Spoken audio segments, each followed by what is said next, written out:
प्रिय विद्यार्थियों नमस्कार। आज हम बीएससी फर्स्ट ईयर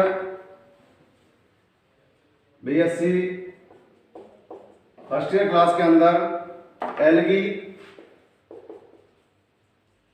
के एक नए मेंबर के बारे में बात करेंगे जिसका नाम है क्या? एक्टोकार्पस।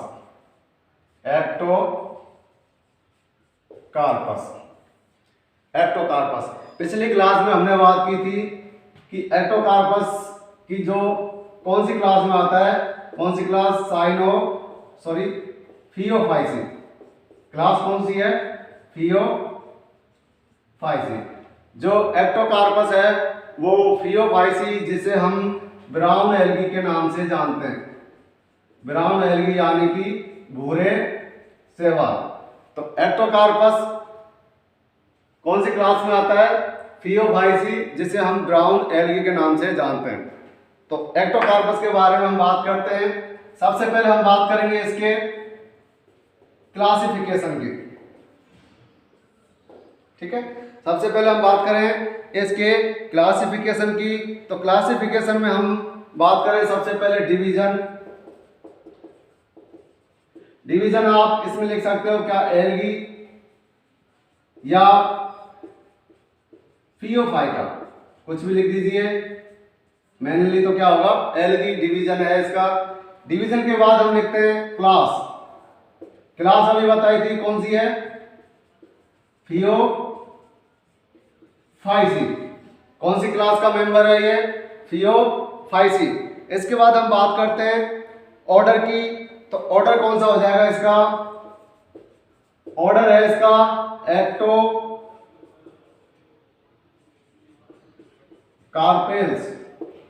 ऑर्डर के बाद आ जाती है कौन सी? फैमिली कौन सी हो जाएगी इसकी? एक्टोकार्पेसी।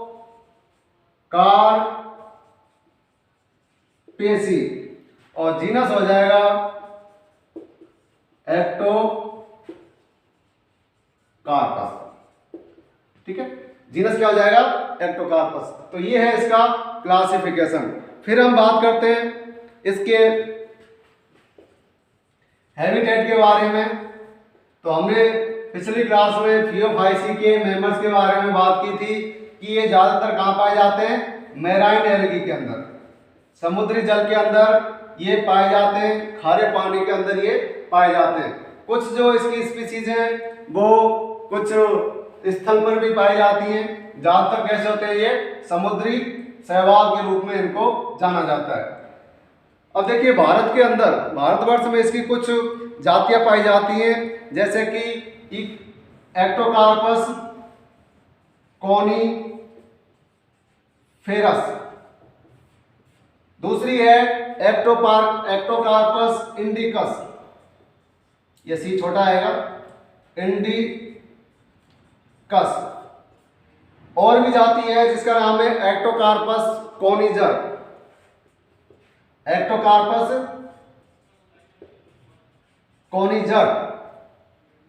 नेक्स्ट है एक्टोकार्पस फिलीफर।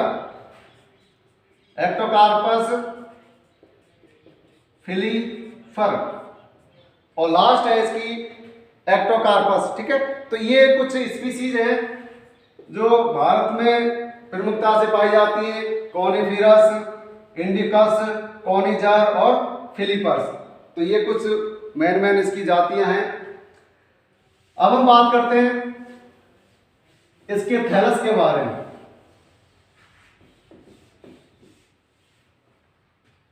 जो एक्टोकार्पस है इसके थैलस के बारे में। थैलस यहां लिख देता हूं।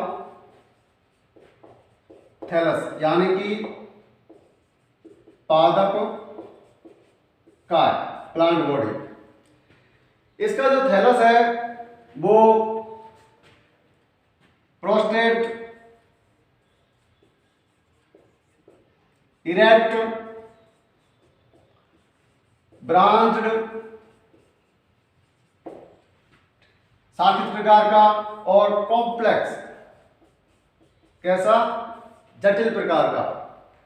देखिए इसके थैलस की यदि हम स्ट्रक्चर बनाएं इस प्रकार से, फिर से ये शाखा, फिर यहां से और यहां से दूसरी। इस प्रकार से ये शाखित प्रकार का पाया जाता है। फिर यहां से इसके ऊपर यूं शाखाएं निकली हुई होती हैं।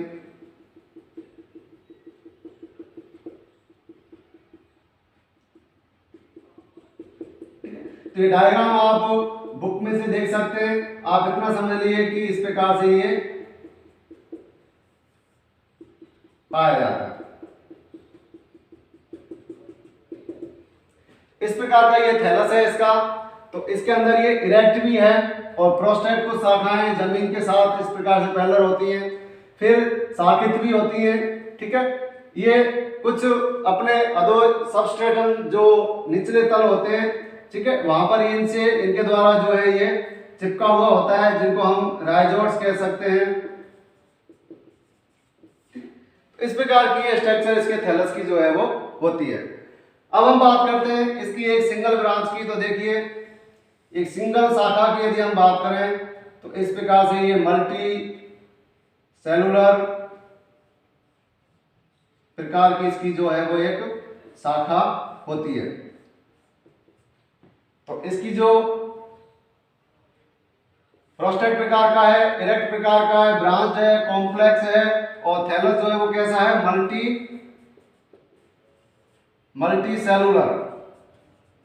मल्टी सेलुलर प्रकार का, बहुकोश के प्रकार का ये पाया जाता है। अब हम बात करते हैं कि एक्टोकार्पस का जो थैलस है, इसके अंदर दोनों प्रकार का इसकी जो है वो ये पाया जाता है। कौन कौन सा? हैप्लॉइड, जिसको हम एन से, और डिप्लॉइड यानी कि अगुणित प्रकार का और द्विगुणित प्रकार का थैलस इसका पाया जाता है। हैप्लॉइड भी होता है और डिप्लॉइड भी होता है।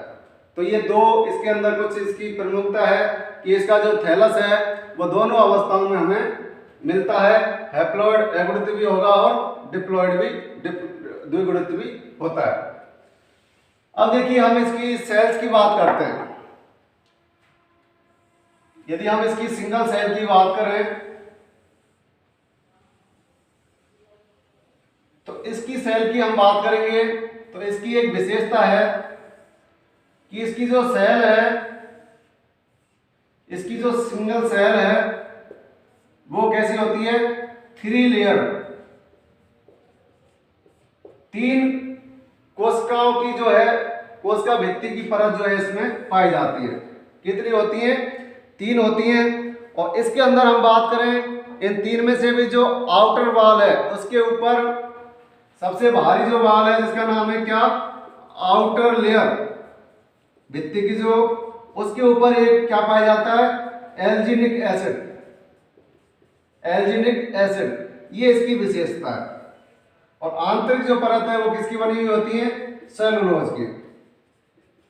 तो एल्जिनिक एसिड का पाया जाना, इसकी आउटर लेयर जो है वो एल्जिनिक एसिड की बनी हुई होती है, ये इसकी प्रमुख विशेषता है।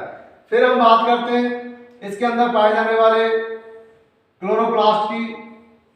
इस प्रकार से फीते जैसी आकृति का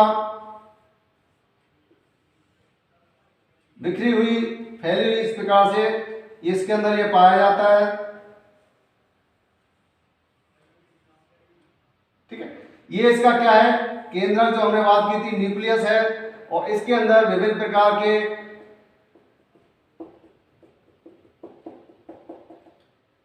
प्रोटीन्स, स्टार्च वगैरह ये इसके अंदर पाए जाते हैं। तो देखिए, ये क्या है? एक प्रकार का हरितलवक है जिसको बोलते हैं क्लोरोप्लास्ट, जो किस शेप में है? फीते जैसी आकृति का है। और इस क्लोरोप्लास्ट के अंदर डिम्ब लाइक स्ट्रक्चर के इस प्रकार से तस्तरी जैसी आकृति के इस प्रकार डॉट डॉट से यहां इसको बना देते हैं हम। इनकी शेप कैसी है? इस प्रकार की,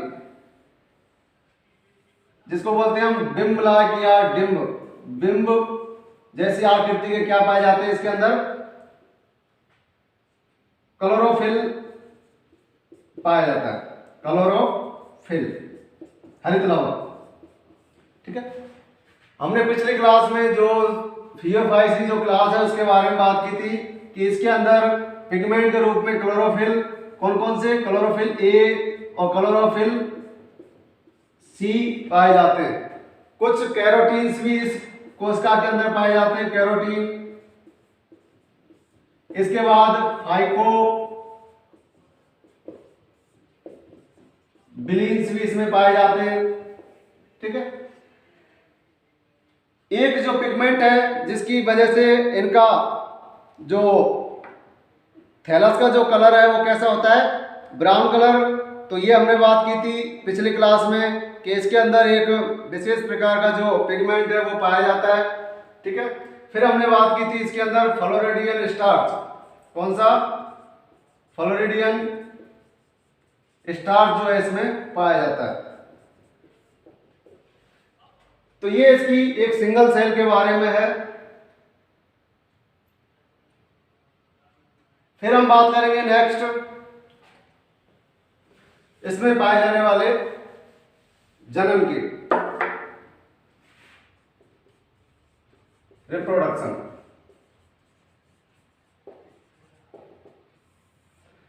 इसके अंदर दो प्रकार का जनन, एसेक्सुअल और सेक्सुअल, दो प्रकार का जनन इसमें पाया जाता है, एसेक्सुअल और सेक्सुअल, जिसको हम नेक्स्ट क्लास में चर्चा करेंगे। आज की क्लास में इतना ही। नमस्कार।